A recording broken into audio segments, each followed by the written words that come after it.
ipakilala mo ating aplikante ngayon Yan ang ating, dito sa ating job interview. Ating makakapanayam ngayong umaga ho dito sa Bakit Ikaw series ng DZRH Job Interview. Siyempre, Lakay, isa siyang doktor. Ang kanyang specialization ay gastroenterology. Yan, Lakay. Wow. Ano yung gastroenterology? Ay, mamaya, Lakay, tatanungin natin siya onting background sa kanyang pagiging isang doktor. Yan, isa rin siyang former chairman of the board ng St. Peter Life Plan. Yan, Lakay. Miyembro ka ba ng St. Peter Life Plan? Hindi pa. Ayan.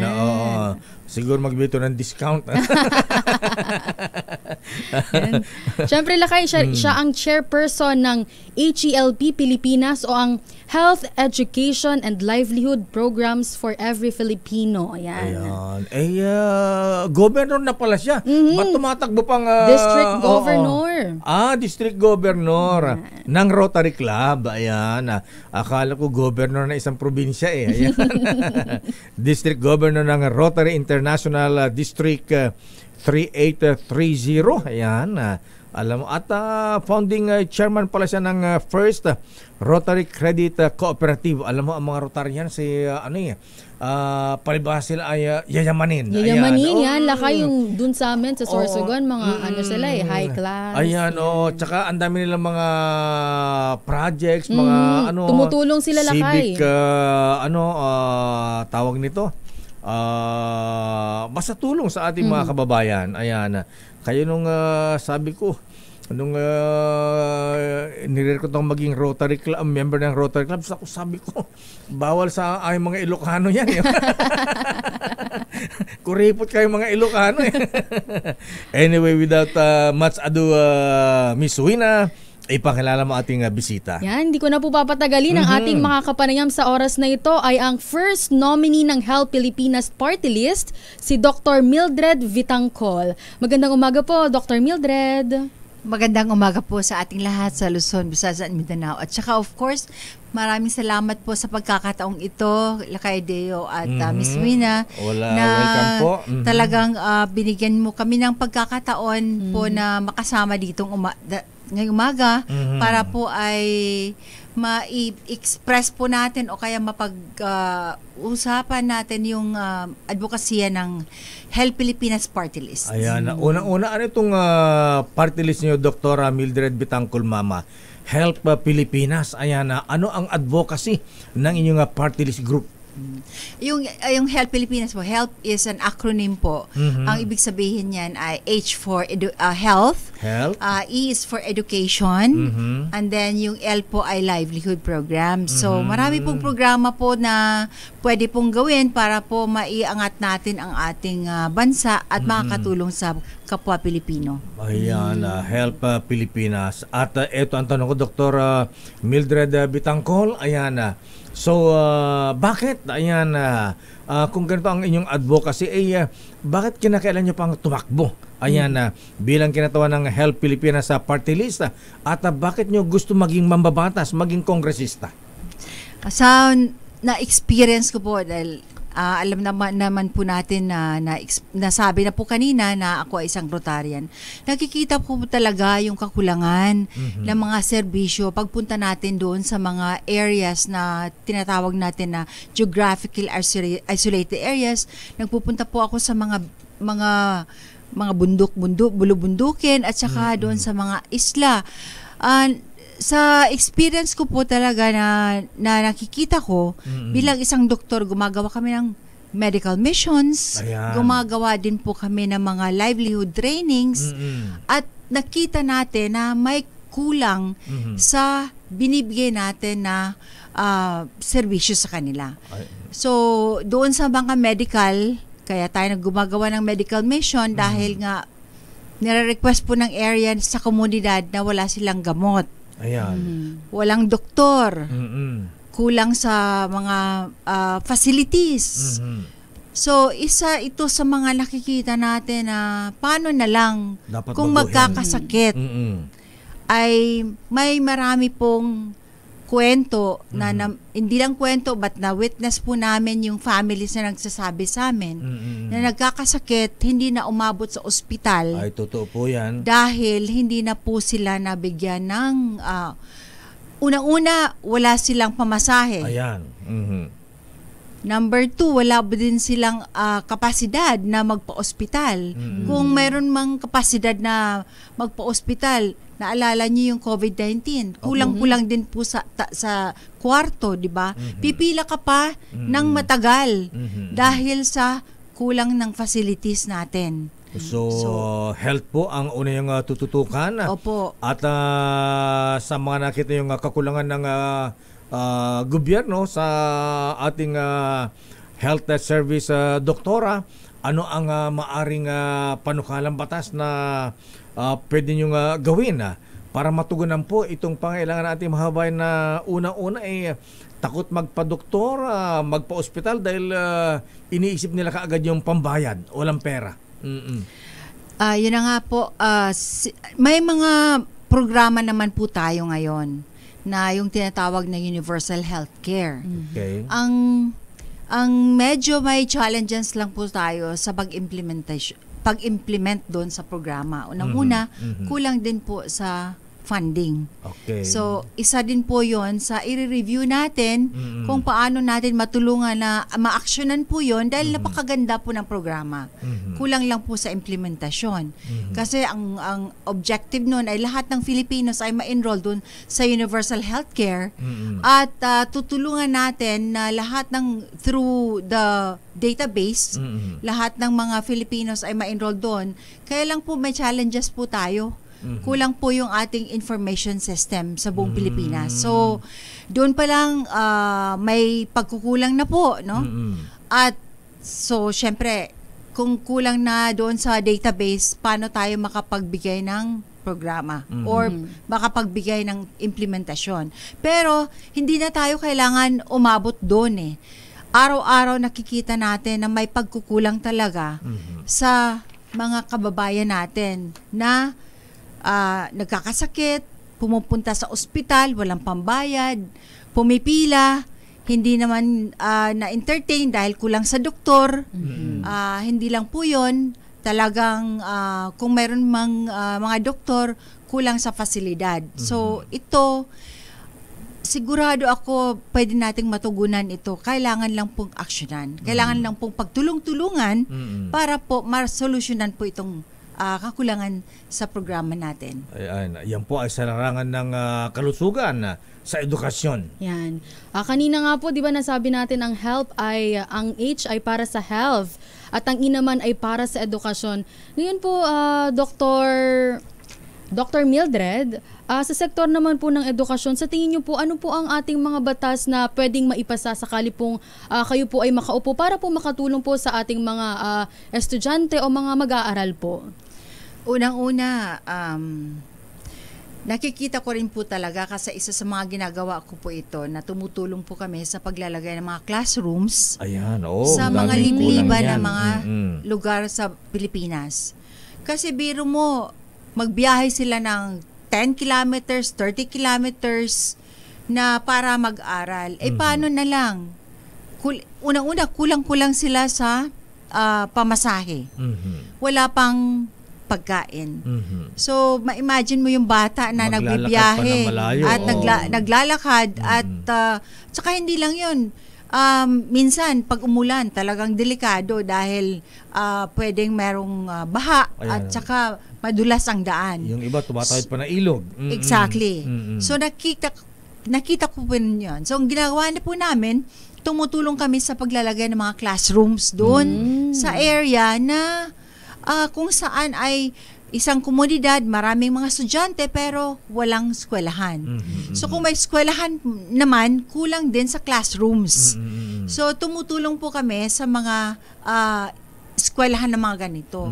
So nakipag-collaborate po tayo sa Department of Education na mag-assign sila ng teachers doon. So kung nagagawa natin to sa isang lugar, 2, 3 or several areas, magagawa din po natin ito sa iba't ibang lugar na the same situations po. Kasi marami po tayong alam na merong ganitong sitwasyon. Actually, kayo mga Rotarian sa Dr. Mildred Bitangkol, alam ko po marami na kayong naipatay mga eskwelahan Ayan, sa mga liblib na lugar. Opo. Hindi lang po eskwelahan, kundi pampatubig po. Kasi may mga eskwelahan po na kulang sa water supply. Hindi lang po eskwelahan ang naging beneficiary po ng ating patubig, kundi pati na rin ang buong komunidad. Kasi minsan, ang tubig ay galing sa taas ng bundok at wala silang facility para maibaba ang tubig. So maglagay po tayo ng water system at saka yung distribution of water supply sa mga bahay-bahay para maiwasan na rin po yung magkakasakit yung mga bata dahil nga sa hindi malinis na tubig. So kabit-kabit po to sa edukasyon na rin po at yung ating healthcare preventive system na may programa na rin po tayo na maiwasan magkasakit ang mga bata para hindi mag-absent. At the same time, malusog ang mga bata. Ayan, speak of kalusugan, Dr. Mildred Bitangkol, Mama, minsan yung nutrition pa rin po yung mga bata. Siguro dapat ma-implement natin maayos yung feeding program sa ating mga eskwelahan, lalo sa mga public schools, lalo pa mga nasa elementarya, Doktora. Lakay Deo, nako, experience po natin, medyo may katandaan na rin po ako. Nung nag-aaral po tayo, di ba, may mga Nutriban, yung ganun. Hindi tayo nagugutom, di ba? So, pagka may recess, at least may pagkain tayo. Di ba? May mga pagkain tayo at inuuwi pa nga natin dahil hindi natin kayang uubusin, di ba? So kung sana po ay maibalik yung dating programa na makapag-feed tayo sa mga bata. Pero we have a more pinaka-critical po na problema ngayon ng mga kabataan. Dahil po sa teenage pregnancy po, marami pong mga kabataan na nabubuntis. At the same time, nabubuntis na sila, wala pa silang access na magpapakonsulta at wala pa silang access sa mga medisina na mga vitamins at saka wala din po silang access sa pagkain. So ano pong nangyayari? Ang nangyayari sa mga bata, di ba nagsimula yung development ng brain sa loob lang siya ng nanay. So, ang nangyayari ngayon ay because of walang nutrition, walang vitamins, delay din po yung development ng brain sa mga bata. Ganun pala yun. So, dapat nasa tiyan pa lang dapat malusog na. Malusog na ang nanay. Nutritious ang kinakain niya. Kaya nga, may nilunsar na po na programa, yung First 1,000 Days of Life ng ating mga coalition po ito ng mga Nutrition Council of the Philippines. Even the government has this kind of a program. Kaya lang po, mayroon din pong delay sa pag-implement sa programa. Kasi nga po, kulang po sa funding.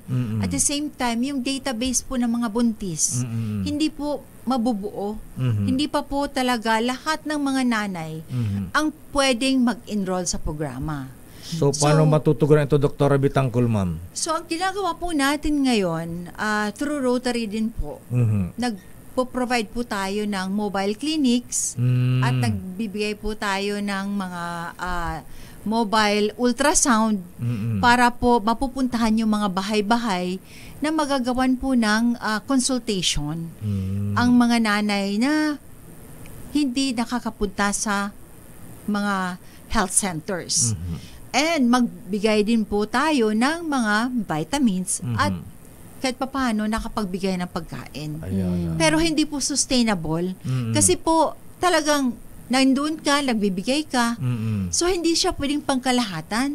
Kaya itong ating sinusulong na gusto natin na makaupo sa Kongreso ay sana po ay mabigyan natin ng opportunity na pasampa natin na itong programang ito ay talagang mabigyan natin ng tugon na ma-implement ng mas maganda. Ayan. Teka pala, Doktora, ayan, alam ko yung mga sinaunang doktor noon bago graduate, may mga, ang tawag nito, community service po. Ayan, community service. Nagagawa pa ba ito? Parang hindi na yata, hindi na masyado napapansin parang yan. Parang wala na lakay. Siguro dapat maibalik yan, Doktora. Tama po kayo. Talagang sang-ayon po ako sa solusyon mong yan. Kasi unang-una, kulang po yung mga doktor ng Pilipinas. Opo. Bakit kamo? Bakit? Nag-abroad na. Siyempre, marami na pong nag-abroad dahil gusto nilang kumita, di ba? At saka pangalawa, kulang po sa kapasidad ang mga nanay na paaralin yung mga bata ng doktor, ng medisina, nurses, or even midwives. Kasi alam niyo po, yung midwives, sila po yung nakakaalam sa mga barangay health workers. Tama po. Sila po yung nakakaalam doon sa mga puro kung Sa ano community talaga nila. yung Oo. kailangan ng sino yung nakatira doon, sino yung buntis, sino yung matanda, senior citizen, sinong may sakit. Sila po yung may alam sa status ng komunidad. May mga midwives pa ba? Parang wala Sabi na na yata. kay meron pa naman, kahit papano. Kulang-kulang Kulang. po.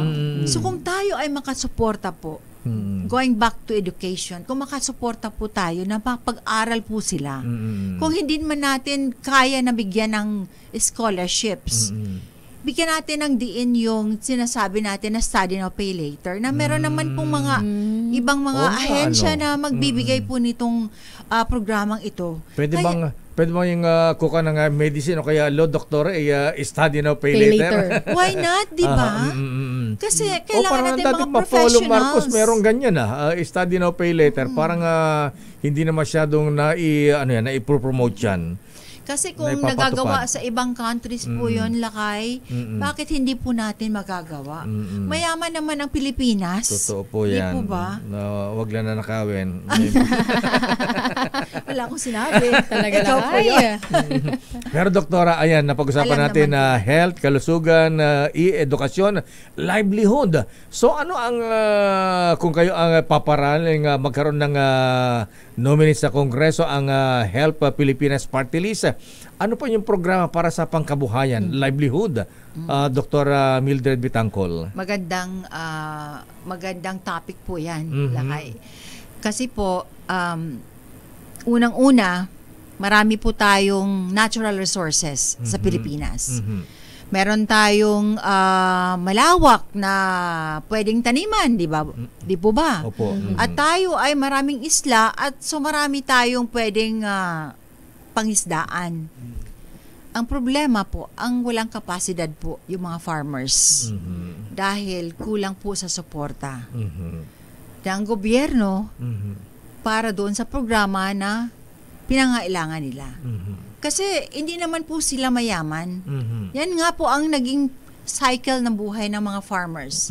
Dahil gutom sila ng ilang buwan dahil walang harvests. Now, pag naka-harvest naman po, magsisimula na naman pong magtanim. Ang problema, wala silang access dahil ubos na yung pera nila habang naiipon nila doon sa time. Wala talagang savings. Habang nag-iipon ng nagdahintay ng harvest time. Harvest, gutom sila. So, kung matulungan po natin na meron po silang programa na may access sa pinansyal, na mas maganda yung harvest, may binhi, may fertilizer, at the same time, baka pwede nating i-promote yung ating improvement of machines, no? Kasi, sa ngayon, ang ginagamit pa rin natin, nasa Jurassic stage pa po tayo, di ba? Kalabaw. Yung kalabaw, o kaya yung baka, o kaya kung ano, no? So, sa ngayon, kung hindi na po natin talaga matulungan yung mga farmers na yan, ay talagang tuloy-tuloy din po silang mahihirap. So, another problem na nakikita po natin, meron man silang ani, pero mura lang po ang pagbili sa kanila. Oo, binabarat yung So, produkto nila. ang yumayaman po yung mga middleman. Alam naman po natin. Magwalang galang na lang po doon sa mga negosyante. Pero sana po mapigyan po natin ng tulungan na rin po natin dahil obligasyon natin lahat na makatulong sa kapwa, di ba? Opo. So hindi natin sila babaratin at bibigyan po natin sila ng tulong na makaahon sa kahirapan. Kasi nga talagang alam naman po natin na tulong-tulong ang kailangan natin dito. Ayan. Doktora, meron tayong man on the street. Tawagin mo si Edwin Wina. Ha? Edwin Duque. At may magtatanong po sa inyo. Ayan. Nasaan ba si Edwin Duque at sino ba ang magtatanong? RH23 Edwin Duque, nasan ka ngayon? Miss Elaine Merdeo at si Si Ma'am Wina. Ate Glenn Alarcon magtatanong kay Doktora at ano po itatanong nyo kay Doktora Pitangkol? Doktora, kung kayo po ay mananalo ngayong darating na eleksyon, paano natin matutulungan ang mga graduate sa probinsya, high school or college na mabigyan ng decenteng trabaho? Yung hindi na po kailangan pumunta dito sa Maynila. Ang solusyon po natin dyan ay makiusap tayo sa mga korporasyon o kaya mga government agencies po na magkaroon po sila ng available na slots po ng opportunity na makapag-trabaho po. Para hindi na po sila pumupunta dito sa city para unang-una, napakahirap pong magpunta dito, maghanap ng trabaho. Ay, totoo po Kasi, yan. sadly, kailangan may connect. It's who you know, di ba? Tama po. So, kung nandun lang din sila na may opportunity naman po sa local companies na makapagtrabaho sila, siguro mas maganda po na panimula, no? Hanggang sa mas ma-experience na po sila at meron silang mas magaling na skills, tuloy-tuloy po silang mag-aaral habang nagtatrabaho para po maging mas competitive at magkaroon po sila ng mas magandang posisyon sa isang organisasyon. Hindi na kailangan magpunta sa syudad para magtrabaho. Ayan, ate, narinig mo si Doktora Mildred. Ayan si ate, nag-thumbs up siya. Ang ibig niya sabihin kasi kanina habang nakikinig siya sa sinasabi ni Doktora, hangang-hanga doon sa kanyang mga plataforma. Ang kanyang naisingit sa kanyang ulo mayor, dahil yung kamag-anak niya raw, naibenta na raw yung kambing, kalabaw, na graduate. Nag-apply ng trabaho sa Maynila, mukhang naloko pa. Ha? Mas maganda raw kung iniisip niya kung sino raw yung politikong manalo na makagawa ng programa dali sa probinsya o ano yung mga paraan para hindi na kailangan pumunta pa ng Maynila at malo kundi doon pa lang nakapagtrabaho na yung mga bagong graduate. Ayan, totoo yan. Kasi iba rin kasi pagka naglaban yung nag-aral sa probinsya at dito, Taga dito wala na sa pagka Lasal, Ateneo yung mga kalaban mo dyan, mas binibigyan ng nakukuha yung graduate ng mga malalaking eskwelahan. Yung kababayan nating prom day mas lesser yung yung kanila opportunity na makakuha ng trabaho dito sa Metro Manila. Ayan. May anak ba si ate na na graduate sa probinsya na wala pang trabaho? O kamag-anak, kapatid? Kaya ka raw na bagong graduate. Meron po. Meron pala. Sa probinsya nyo sa? Quezon po. Quezon. Ayan. Malapit lang.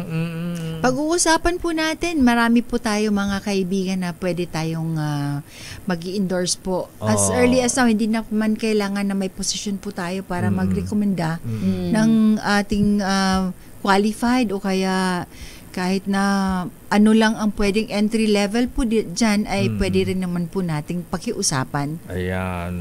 Salamat po. Okay. Welcome po. Edwin, kunin mo yung yung kamag-anak ni ate, kunin mo yung kanyang resume. Yan, resume. Biodata, resume. Sige. Ang ngiti ni ate kanina, medyo pilit yung ngiti. Ngayon, medyo lumaki yung ngiti niya. Ganun ba? Ayan. Okay, maraming salamat, Edwin. Ayan, mula rito sa Caloocan, Thank you. Mayor. Okay, maraming salamat Edwin Duque at kay ate na nagtanong kay Dr. Mildred Bitangkol at Doktora. Ayan, bilang panghuli po ay bilang kayo po ay first nominee. Ayan, Rotarian, ayan, Doktora. Marami kayong karanasan sa serbisyo publiko. Para yung masabing handa na po kayong tumanggap ng panibagong responsibilidad sa ating pamahalaan. Masabi yung mga sapat ang yung karanasan at ano ang kaibahan ng inyong party list sa iba tungkol sa paglilingkod sa bayan? Napaka-challenging po ng question pero talaga pong kung bigyan po tayo ng opportunity po na makaupo, magtatrabaho po tayo. Kasi ginusto natin po itong trabahong ito para manilbihan sa kapwa-tao. Hindi po ito posisyon lamang na meron tayong power at ang pangalan lang po. Tayo ay magpunta doon sa Kongreso para po maging boses na mga taong walang hindi naririnig at mga hinahain nilang mga problema ay tayo po ang maging boses nila para sila po ay mabigyan ng solusyon. Bilang isang doktor, alam po natin yung ating ang naramdaman ng mga pasyente na nawalan talaga ng opportunity na magkaroon ng priority or kaya access man lang sa healthcare. Marami na po tayong nakikita. So, doon sa mga experience ko po, sa tingin ko po, ito ang isa sa mga pwede kong gamitin sa experience ko para ma-apply ko po na magkaroon ng mas magandang batas o kaya improvement ng batas, i-enhance man lang yung mga batas sa implementation po. At sa tingin ko, importante po yung monitoring at saka accountability po sa lahat ng mambabatas. Dahil sa ngayon, hindi po natin nakikita yon sa programa, kung mayroon mang funding, hindi po nakikita natin kung saan nilalagay talaga ang mga pera doon sa programang binibigay ng gobyerno. So sana po may mga kasamahan naman po tayo sa Kongreso kung nakaupo po tayo doon na maganon din ang puso na talagang pure na serbisyo po ang hinahanap, hindi lang po yung kapasidad na naging congressperson. Ayan, maraming salamat Dr. Mildred. Anong number po ang inyong sa party list? Number 100 po sa balota. Number 100. 100% po. 100%. 100% po ang numero. Anyway, Dr. Mildred Bitangkol, ang first nominee ng Help Pilipinas sa party list at number 100 sa balota. Maraming salamat po at maganda umaga po sa inyo. Good luck. Thank you. Marami pong salamat. God bless us all po. Kilalanin ang Dr. Mildred Bitangkol bayan ng Help Pilipinas Party. Ikaw, the DZRH Job Interview for 2025 Midterm Elections.